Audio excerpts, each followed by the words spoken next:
कोकणामध्ये अवकाळी पावसाचा आंब्यावरती विपरीत परिणाम दिसतोय। आंब्यावरती डाग पडलेले आहेत, त्यामुळे बाजारभावावरती देखील याचा परिणाम झालेला आहे। दुसरीकडे ढगाळ वातावरण आहे, त्यामुळे आंब्यावर कीड रोगाचा सुद्धा प्रादुर्भाव वाढण्याची शक्यता आहे। यावर्षी आंब्याचं उत्पादन कमी होण्याची शक्यता आहे। आंब्याचे भाव मात्र वाढू शकतात।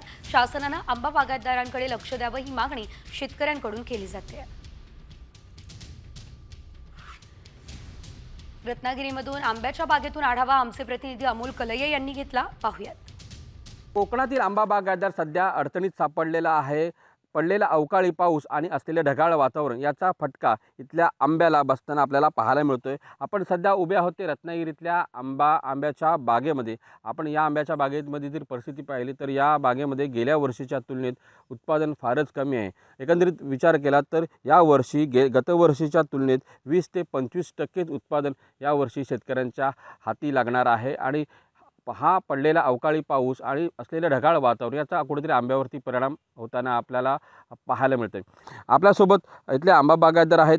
काल रत्नागिरीमध्ये रात्री पाऊस पडलेला आहे, त्याच्यामुळे आंब्यावरती आता आंबा जो झालेला आहे, तयार व्हायला आलेला आहे, काढण्याच्या ह्याच्यामध्ये आहे, त्याच्यावरती स्पॉट पडण्याची, डाग पडण्याची वेळ आलेली आहे आणि त्याच्यामुळे आमचं शेतकऱ्यांचं नुकसान होणार आहे। अमोल कले, साम टीव्ही, रत्नागिरी।